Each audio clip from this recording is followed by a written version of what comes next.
ये देश किसी के बाप का देश नहीं है। जिस प्रकार से कुर्बानी देना पड़ेगा हम देंगे और इस काला कानून को वापस करवाना समाजवादी छात्र सभा हमारा राष्ट्रीय अध्यक्ष का आदेश था कि दुर्घटना में जो महामहिला है 10 लाख लोग गांधी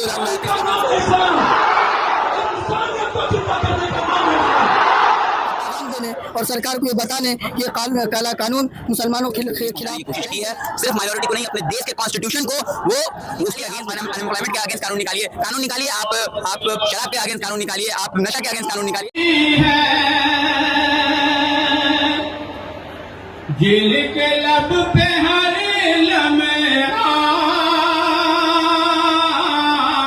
में किसी भी कीमत पे उत्तर से दक्षिण हिंदुस्तान की सरजमीन का हर एक इंच और इतिहास हर पन्ना छीन कर इस बात की गवाही देता है, हमारे स्वतंत्रता संग्राम की लड़ाई में चाहे हिंदू हो, मुसलमान, सिख हो, ईसाई, सब लोगों ने इस देश की आजादी के लिए कुर्बानी देने का काम किया था। ये देश किसी के बाप का देश नहीं है, ये हम सबों का देश है। आप सब लोग, चाहे फखरुल्लाह खान हो या भगत सिंह, सब लोगों ने शहादत दी, तब जा करके हम लोगों को जो है आजादी जो है मिला है। का नाम इस्लाम, इंसानियत को जिंदा करने का नाम है। ये नहीं पता चलेगा इन्हें, इन्होंने नहीं पढ़ा धर्म की किताबें, इन्होंने नहीं।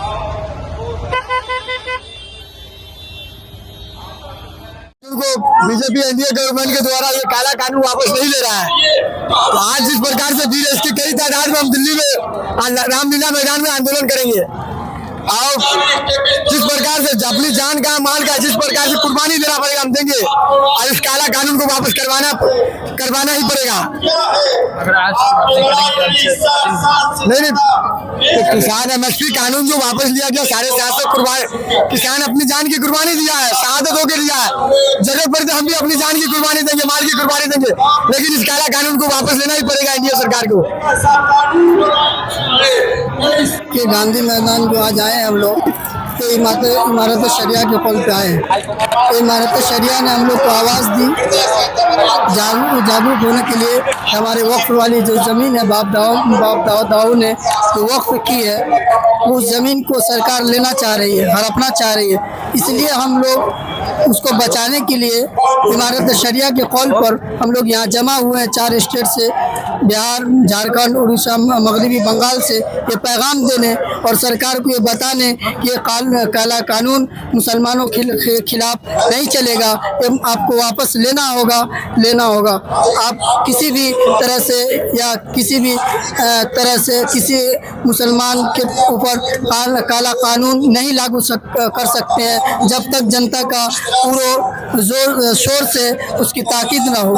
इसलिए हम ये काला कानून को वापस करना चाहते हैं और सरकार को भी ये काला कानून हरगिज़ में भी कभी न कभी इसको लेना पड़ेगा। अगर वो ताकत की बुनियाद पर ले लिया है तो फिर भी उसको ये काला कानून वापस लेना होगा। आपका नाम? मोहम्मद साहिल। कहाँ से आए? अररिया से। बीजेपी सरकार जो है ये कानून को लाई है हम लोगों के भले के लिए। अरे भाई, अगर भले के लिए लाते तो हम लोग इकट्ठा क्यों होते हैं? आप देख सकते हैं, आप स्टूडेंट्स को परेशान कर दिया, हमें घर बैठ के पढ़ना था लेकिन आपने परेशान कर दिया। आपके वजह से नरेंद्र मोदी, इसकी पूरा जिम्मेदार जो है बीजेपी सरकार है, जो हमेशा से माइनॉरिटी को तकलीफ पहुंचाने की कोशिश की है। सिर्फ माइनॉरिटी को नहीं, अपने देश के कॉन्स्टिट्यूशन को वो उसके अगेंस्ट में काम कर रही है। आप बताइए, आप जिसके लिए कानून लाए, लोग इकट्ठा हो रहे हैं पटना के गांधी मैदान में, लोगों को अपना अपना काम था, क्या जरूरत है इकट्ठा होने का? आप हमेशा से लोगों को तकलीफ पहुंचाएं, अपने देश को हमेशा से नुकसान पहुंचाने की कोशिश की है। आइए हमारे हिंदू भाई से, मेजोरिटी भाई से सबसे रिक्वेस्ट है, इस काले कानून के अगेंस्ट में हम लोग आवाज उठाएं और इस कानून के विरोध करें।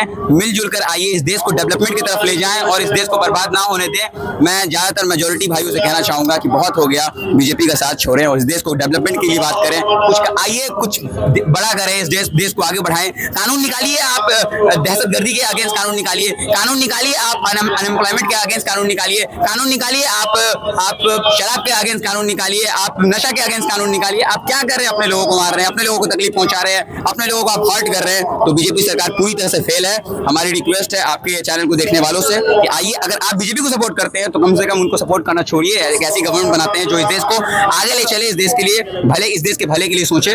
और बीजेपी सरकार की इस कानून को हम लोग पूरी तरीके से विरोध करते हैं, कंडेम करते हैं। क्या नाम हुआ? आलियार नाम मेरा। कहाँ से? मैं दानापुर के बगल के एक गाँव नेवरा से हूँ। जी, यहाँ पे कुछ और साथी, हम इनसे बात करने की कोशिश करते हैं। क्या सपा से है क्या? जी जी, बताएं अपना परिचय। हमारा नाम सूरज यादव हुआ, हम प्रदेश अध्यक्ष हैं समाजवादी छात्र सभा। हमारे राष्ट्रीय अध्यक्ष का आदेश था कि जो पटना में आज महारैला है, 10 लाख लोग गांधी मैदान में है, 30 लाख लोग सड़क पे है। और नीतीश कुमार जी को जो है कि आरएसएस को बता दिए लोग कि आज जो है देश का मुसलमान ही नहीं, जो है कि हिंदू भाई सब लोग इकट्ठा हो गए। ये जो वक्त का जो सवाल है, वहाँ जो है कि एक वक्त से जुड़ा हुआ सवाल नहीं है, ये भारत के संविधान कॉन्स्टिट्यूशन पर हमला है। जब इस मुल्क में हिंदू और मुसलमानों ने साथ में खाना खाया था, तब जाकर जो है कि हमारे मुल्क को आजादी प्राप्त हुई था।